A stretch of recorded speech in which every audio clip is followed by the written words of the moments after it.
The invitation. The envelope arrived on a Tuesday, cream-colored and expensive, standing out among the pile of bills and community center newsletters cluttering Grace Holloway's kitchen table. She almost threw it away with the junk mail. Almost. The return address made her freeze. Holloway Contemporary Arts, Chelsea, Manhattan. Grace set down her coffee mug, her hands suddenly unsteady. She hadn't heard that name, his name, in 3 years. 3 years since she'd walked away from their Soho loft with nothing but 2 suitcases and a heart full of shattered glass. What is it? Sienna Park appeared in the kitchen doorway, her dark hair still wet from the shower. Grace's best friend had been staying with her for the past month, recovering from her own messy breakup, and their tiny Brooklyn apartment had become a sanctuary for the romantically wounded. "It's from Marcus," Grace said quietly. Turning the envelope over in her hands, Sienna was beside her in an instant. "Your ex? The art dealer who built his empire on my work and left me for a trust fund heiress. Yes, that Marcus." Grace's voice was bitter, but her hands remained steady as she slid her finger under the flap. The invitation inside was predictably ostentatious. Heavy cardstock with gold foil lettering announced the grand opening of Marcus Holloway's newest gallery space, a 3-story architectural marvel in Chelsea that had been featured in Architectural Digest. The event promised to showcase groundbreaking contemporary artists and would be attended by New York's cultural elite. At the bottom, in Marcus's distinctive angular handwriting, was a personal note. "Grace, I do hope you'll come. No hard feelings. Let's celebrate how far we've both come." And Sienna read over her shoulder and let out a sharp laugh. The audacity. How far we've both come. You're teaching art to kids in a community center in Bushwick while he's opening galleries in Chelsea. That's not coming far together. That's him dancing on your grave. Grace stared at the invitation, memories flooding back. 7 years ago, she'd been the one with the vision. Fresh out of Columbia with an MFA, brimming with ideas about making art accessible, about creating spaces where emerging artists could thrive without selling their souls to the commercial machine. She'd met Marcus at a gallery opening. He was a junior dealer then, charming and ambitious, with dreams that seemed to align perfectly with hers. They'd fallen in love over late-night conversations about art and purpose. They'd gotten married in a small ceremony in Central Park. And then slowly, insidiously, everything had changed. Marcus had taken her proposal for a cooperative gallery model, the one she'd spent months developing, complete with financial projections and artist partnerships, and presented it to investors as his own revolutionary concept. When she'd confronted him, he'd smiled that patient smile and said, "Sweetheart, ideas are cheap.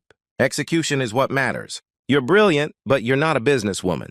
Let me handle this part." She'd believed him. God help her, she'd believed him. He'd launched Holloway Contemporary with her concept, her artist contacts, her entire vision, and written her out of the story completely.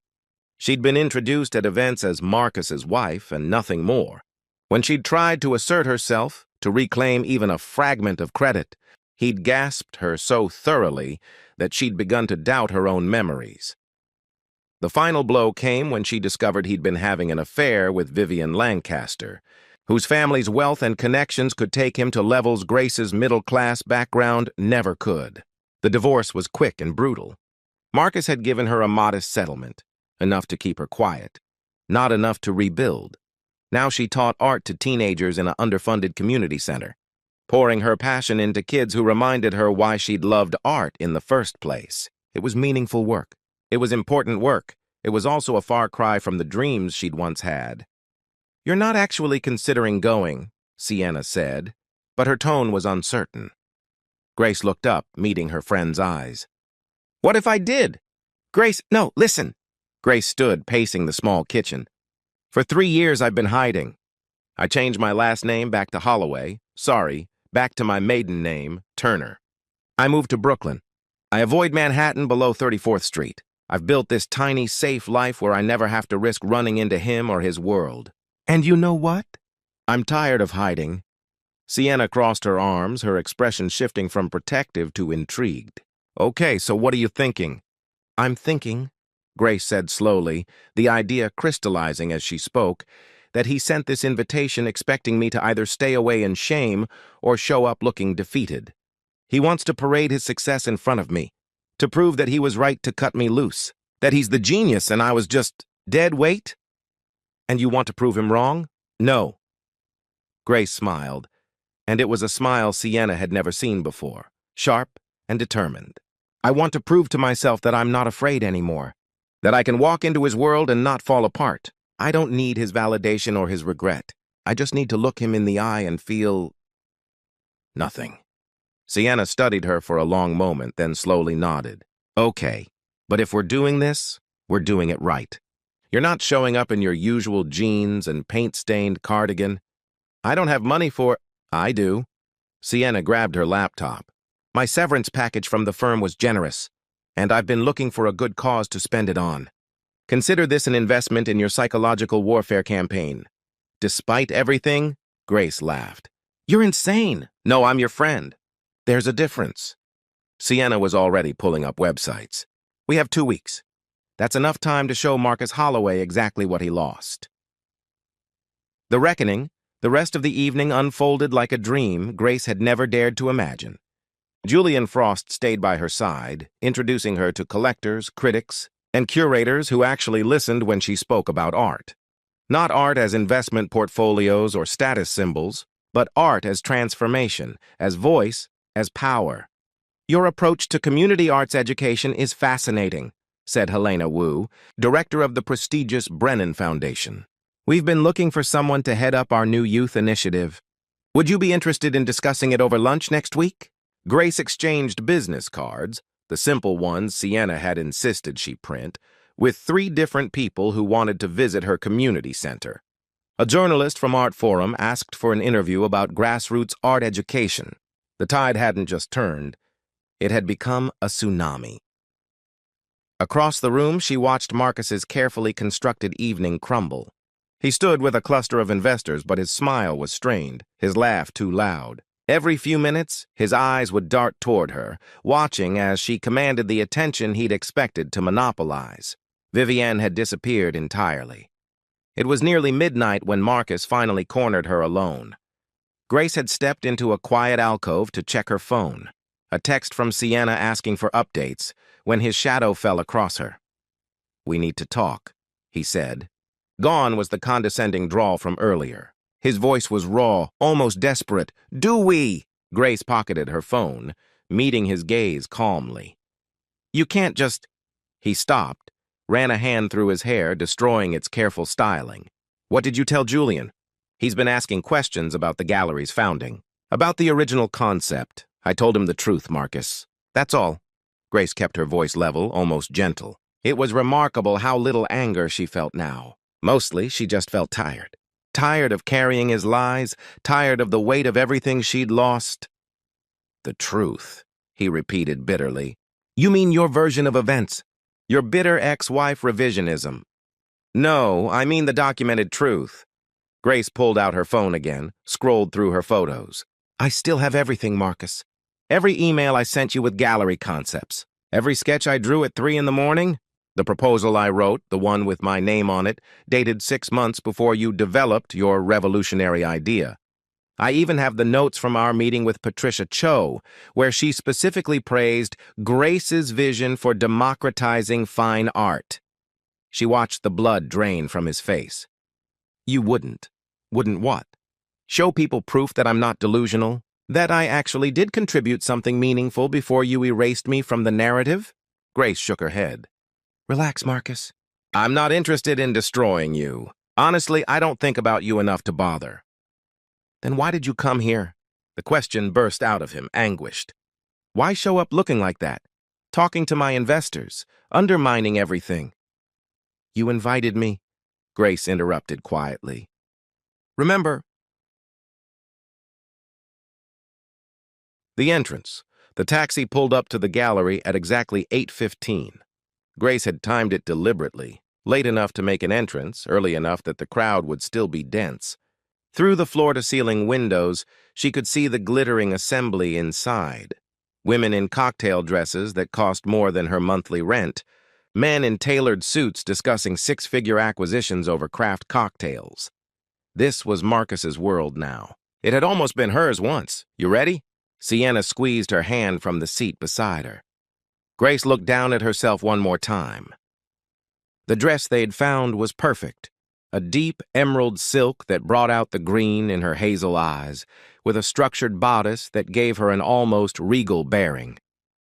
Her honey-brown hair, usually pulled back in a careless ponytail, had been cut and styled into soft waves that framed her face. The makeup artist Sienna had hired taught her to highlight rather than hide. The sharp angle of her cheekbones, the fullness of her lips, the intelligence in her eyes. She looked like herself.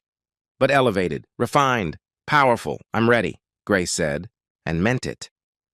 The moment she stepped through the door, she felt it, that electric pause in conversation, the ripple of recognition spreading through the room.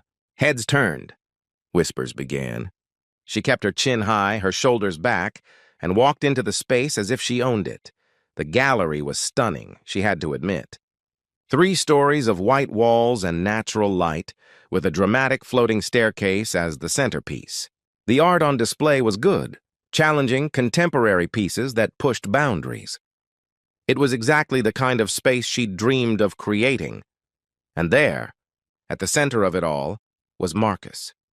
He looked exactly as she remembered, tall and lean, with prematurely silver hair that made him look distinguished rather than old, and those intense blue eyes that had once made her feel like the only person in the room. He was mid-conversation with a group of collectors when someone touched his arm and nodded toward the entrance. His eyes found hers across the expanse of polished concrete floor. For 3 full seconds, he simply stared. She watched the shock register on his face, the slight parting of his lips, the way his champagne glass froze halfway to his mouth. The practiced charm he wore like armor flickered and died. Beside him, Vivian Lancaster Holloway noticed his reaction and followed his gaze. Grace had seen photos, of course. Society pages loved the art world's golden couple, but in person, Vivian was even more polished. Blonde, petite, with the kind of effortless elegance that came from generations of wealth. Her white dress probably cost more than Grace's car. When Vivian's eyes landed on Grace, something interesting happened. The confident smile wavered. Her hand tightened on Marcus's arm, knuckles going white against his dark suit jacket. Grace allowed herself a small, enigmatic smile. Then she deliberately turned away, heading toward the bar, as if Marcus's presence meant nothing to her at all. "Champagne, please," she told the bartender. "The driest you have." "Grace? Grace Turner, my God, is that really you?" She turned to find Julian Frost, one of the most respected art collectors in New York, staring at her with undisguised delight. Julian was in his 60s, with warm brown skin and keen dark eyes that missed nothing. She'd met him years ago at one of Marcus's early events, and he'd been one of the few people who'd actually talked to her about art rather than treating her as decorative furniture. "Julian," she said, her smile becoming genuine, "it's wonderful to see you." "Wonderful? My dear, you look absolutely radiant." He kissed her cheek, then held her at arm's length, studying her. "I heard you'd left the city. What have you been doing with yourself?" "Teaching, actually.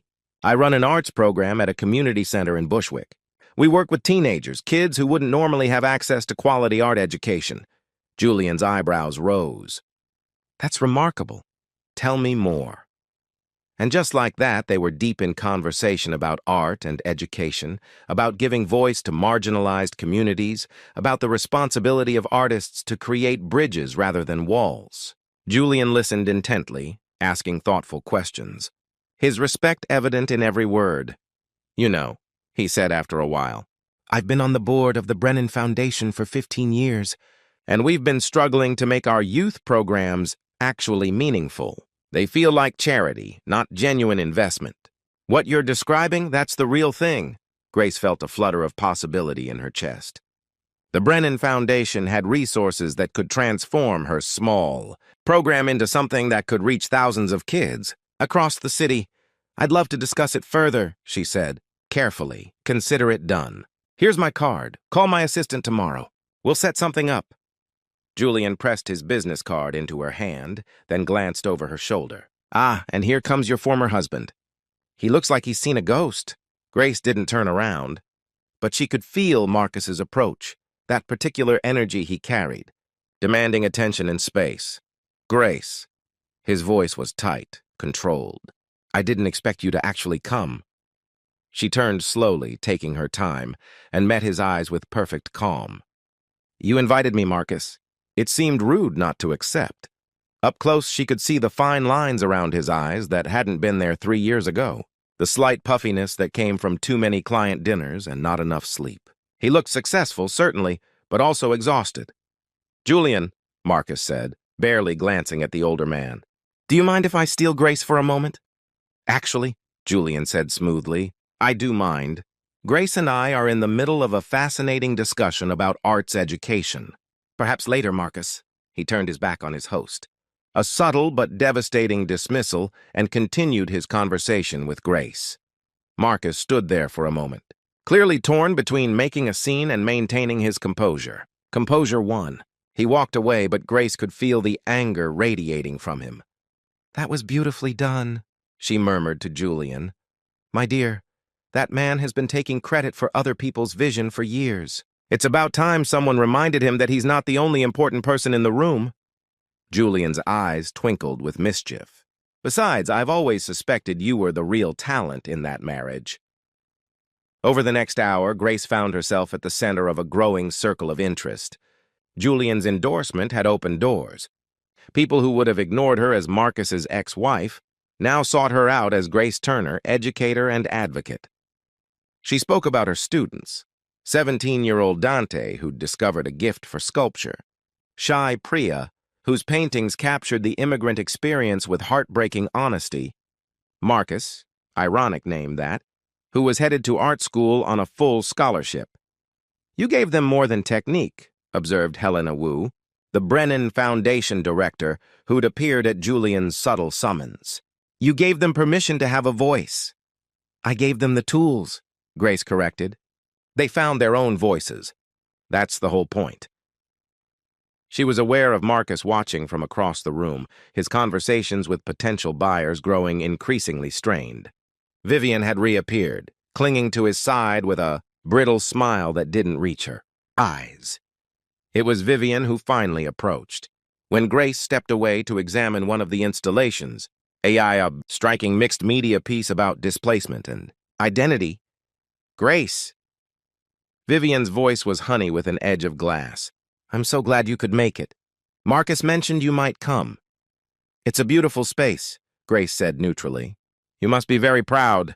We are. Vivian emphasized the we, staking her claim. Marcus has worked so hard to build all of this. Of course, he had help from my family's connections, but the vision, that was all him. Grace turned to face her fully, and something in her expression made Vivian take a small step back. Was it? Grace asked quietly. The vision?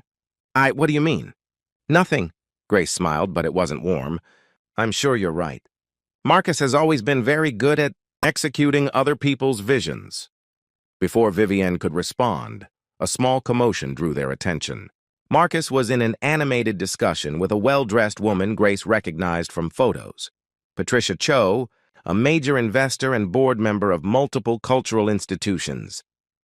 I'm just saying, Patricia's voice carried across the space.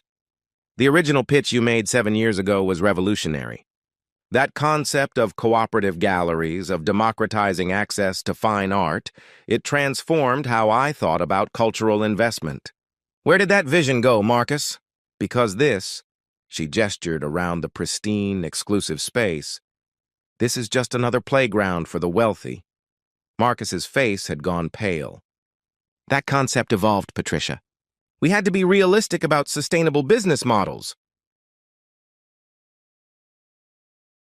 Realistic or compromised?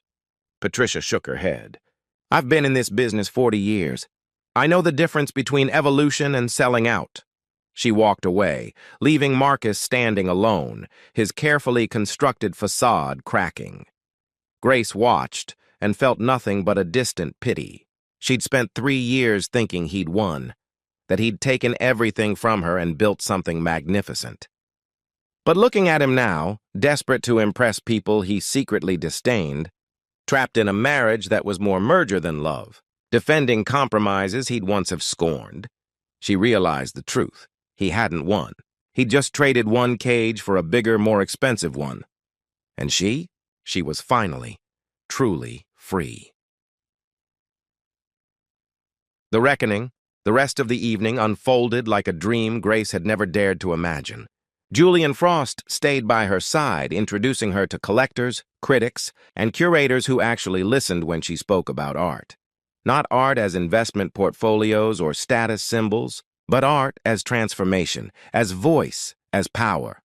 "Your approach to community arts education is fascinating," said Helena Wu, director of the prestigious Brennan Foundation. "We've been looking for someone to head up our new youth initiative. Would you be interested in discussing it over lunch next week?" Grace exchanged business cards, the simple ones Sienna had insisted she print, with 3 different people who wanted to visit her community center. A journalist from Art Forum asked for an interview about grassroots art education. The tide hadn't just turned. It had become a tsunami. Across the room, she watched Marcus's carefully constructed evening crumble. He stood with a cluster of investors, but his smile was strained, his laugh too loud. Every few minutes, his eyes would dart toward her, watching as she commanded the attention he'd expected to monopolize. Vivian had disappeared entirely. It was nearly midnight when Marcus finally cornered her alone. Grace had stepped into a quiet alcove to check her phone, a text from Sienna asking for updates, when his shadow fell across her. "We need to talk," he said. Gone was the condescending drawl from earlier. His voice was raw, almost desperate. "Do we?" Grace pocketed her phone, meeting his gaze calmly. "You can't just—" He stopped, ran a hand through his hair, destroying its careful styling. "What did you tell Julian?"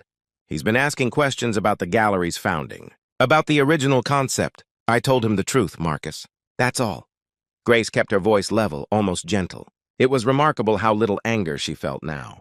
Mostly, she just felt tired. Tired of carrying his lies, tired of the weight of everything she'd lost. "The truth," he repeated bitterly. "You mean your version of events? Your bitter ex-wife revisionism?" "No, I mean the documented truth." Grace pulled out her phone again, scrolled through her photos. "I still have everything, Marcus. Every email I sent you with gallery concepts, every sketch I drew at 3 in the morning.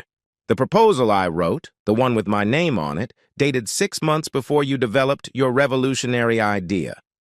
I even have the notes from our meeting with Patricia Cho, where she specifically praised Grace's vision for democratizing fine art." She watched the blood drain from his face. "You wouldn't." "Wouldn't what?" "Show people proof that I'm not delusional? That I actually did contribute something meaningful before you erased me from the narrative?" Grace shook her head. "Relax, Marcus. I'm not interested in destroying you. Honestly, I don't think about you enough to bother." "Then why did you come here?" The question burst out of him, anguished. "Why show up looking like that, talking to my investors, undermining everything—" "You invited me," Grace interrupted quietly. "Remember? No hard feelings. Let's celebrate how far we've both come." "Well, here I am, celebrating. This isn't celebration. This is revenge. No." Grace stepped closer, and for the first time all evening, let him see the steel beneath her composure. Revenge would be sending those documents to Art News. Revenge would be telling everyone here exactly whose vision built your career. Revenge would be making sure every person in this room knew that the revolutionary cooperative gallery model that made you famous wasn't yours at all. Marcus's face had gone from pale to gray. "Grace, but I'm not going to do that," she continued. "Because it doesn't matter anymore. You know what I realized tonight? You didn't beat me, Marcus. You just took credit for my ideas and built a career that's making you miserable. Look at you, you're successful, wealthy, married to Manhattan royalty. And you're absolutely wretched. That's not, isn't it? Patricia called you out for selling out. Your own wife looks terrified that I might say something that ruins her perfect society wedding investment. You're drinking too much. You look exhausted. And you spent the entire evening watching me instead of enjoying your own triumph." Grace's voice softened. "I came here afraid of you. Afraid of this world, afraid I'd fall apart. But standing here now, I'm not afraid anymore, because I'd rather be teaching kids in Bushwick than living your life. The silence stretched between them. Marcus opened his mouth, closed it, then finally managed. I never meant to hurt you. Yes, you did, Grace said simply. Maybe not at first, but by the end, you needed me to be small so you could feel big. You needed me to fail so you could justify leaving. Well, congratulations. You got what you wanted. Grace, I forgive you, Marcus. The words surprised her as much as they surprised him. But saying them, she felt a weight lift from her chest. A weight she hadn't even realized she'd been carrying. I forgive you for stealing my work. I forgive you for gaslighting me into thinking I was crazy. I forgive you for leaving me with nothing while you built an empire on my ideas. I forgive all of it. Marcus's eyes glistened. For a moment, he looked like the young man she'd fallen in love with, vulnerable and uncertain. But forgiveness doesn't mean reconciliation, Grace continued. It doesn't mean we're friends. It just means I'm done carrying your betrayal around like a weight. I'm setting it down. I'm walking away. And this time, I'm not walking away with nothing. I'm walking away with myself. Before he could respond, Vivienne appeared in the alcove doorway. Her makeup was smudged. She'd been crying. Marcus, we need to talk. Now. Her voice trembled. Then she saw Grace, and her expression hardened. Oh, of course. Having a cozy chat with your ex-wife while I'm... She stopped, visibly pulling herself together. Never mind. Finish your conversation. I'll be outside. She turned and fled. Marcus looked torn, glancing between Grace and the direction his wife had gone. Go, Grace said. She needs you. Grace, He stopped, seeming to search for words that wouldn't come. Finally, he just said, I'm sorry. For all of it. You deserved better. Yes, Grace agreed. I did. But more importantly, I gave myself better. She watched him walk away, his shoulders slightly hunched, and felt nothing but a quiet sense of completion. This chapter of her life was finally truly closed. Julian found her a few minutes later. There you are. I've been looking for you. Helena wants to schedule a meeting for next week. She's very serious about the foundation position. And several of tonight's guests have expressed interest in commissioning pieces from your students. He studied her face. Are you all right? I'm perfect, Grace said, and realized it was true.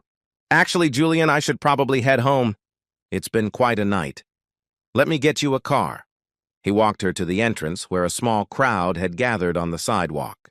Grace spotted Vivienne standing apart from the others, phone pressed to her ear, tears streaming down her face. Their eyes met for a brief moment. Grace saw her own past in that woman's present, the confusion, the pain, the slow realization that the man you married wasn't the man you thought he was. On impulse, Grace approached her. Vivienne stiffened, clearly preparing for an attack. I'm not here to gloat, Grace said quietly. I just wanted to say whatever's happening, whatever you're feeling right now, it's not your fault. And it gets better, I promise. Vivienne stared at her, mascara streaked and vulnerable. Did he steal from you? Your ideas? Grace considered lying, considered protecting Marcus one last time. But Vivienne deserved the truth. Yes, she said simply. Vivienne's face crumpled. I thought so. When Patricia mentioned the cooperative gallery concept, I remembered there were old files in his office from before we met. Proposals with someone else's name on them. I thought maybe it was a colleague, a partner he'd bought out, but... She looked at Grace. It was you. It was me. And he let me think he was this self-made genius. Let me believe... Vivienne's voice broke. My father invested millions because of that vision. Because Marcus promised him he'd revolutionize cultural access. Instead, he built another exclusive club for rich people. Grace felt an unexpected surge of sympathy. What are you going to do? I don't know. Vivienne wiped her eyes, smearing her makeup further. But I think I need to have a very different conversation with my husband than I planned. The car Julian had called pulled up. Grace gave Vivienne one last look. For what it's worth, you're not the supporting character in his story. You're the main character in yours. Don't forget that. She got in the car and watched the gallery recede through the rear window. The glittering lights, the beautiful people, Marcus's monument to himself, all of it fading into the Manhattan night. Her phone buzzed. Sienna. Well? Are you dead? Destroyed? Triumphant? Grace smiled and typed back, I'm free. Heading home. Save me some wine. 6 months later, the community center in Bushwick had never looked better. Streamers in every color hung from the ceiling, and the walls were covered with artwork, paintings, sculptures, photographs, mixed media pieces that exploded with life and voice and raw talent. Grace stood at the back of the crowded room, watching her students greet the collectors, critics, and journalists who'd come to their first major exhibition. The Brennan Foundation grant had made it all possible: supplies, studio space, professional mentorship, and now this, a real gallery show, with real attention and real opportunities. Dante was explaining his sculpture series to a gallery owner from Brooklyn. Priya was discussing her immigrant series with a curator from the Museum of Modern Art. And Marcus, her Marcus, not that other one, was showing his mixed media installations to 3 different art schools offering scholarships. Quite a turnout, Julian said, appearing at her elbow with 2 glasses of champagne. Your kids are phenomenal, Grace, truly. They're not my kids, Grace corrected, smiling. They're artists.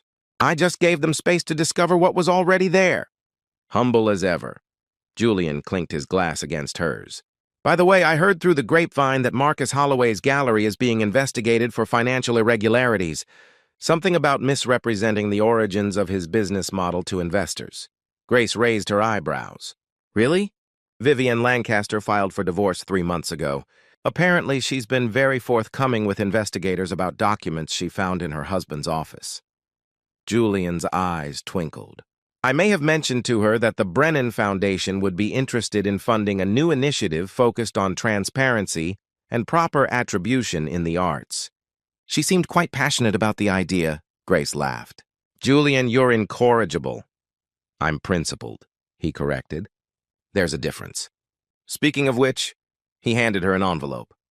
The board voted unanimously. If you're interested, we'd like you to direct the Brennan Foundation's entire youth arts division. Full salary, benefits, budget for expansion. You'd reach thousands of kids across the city. Grace stared at the envelope, her hands trembling slightly. This was everything she'd dreamed of when she first fell in love with art, making it accessible, giving voice to those who'd never been heard, building something that mattered. Julian, Her voice caught. Thank you. Thank yourself, my dear. You did the work. I'm just providing the resources. He squeezed her shoulder. Now, I believe there's a young woman trying to get your attention. Grace turned to find Priya waving frantically from across the room. She hurried over. Miss Turner, the lady from MoMA, she wants to buy 3 of my paintings. 3? Priya's eyes were huge with disbelief. Is this real? This is real, right? Grace pulled her into a hug. It's real. You're that talented, Priya. The world is finally getting to see what I've known all along. As Priya rushed off to tell her parents, Sienna appeared with a knowing grin. So, was it worth it? Going to Marcus's gallery that night? Grace looked around the room, at the art on the walls, at her students' glowing faces, at the future spreading out before them like an unwritten canvas. You know what? She said. I used to think that night was about proving something to Marcus, about showing him what he lost, but it wasn't. It was about proving something to myself, that I could face my worst fear and walk away stronger. And now I don't think about him at all. Grace smiled. I'm too busy building something real. Across the room, 17-year-old Dante was shaking hands with a gallery owner, his face split in a grin of pure joy. Behind him, a banner read, Urban Voices, an exhibition by tomorrow's masters.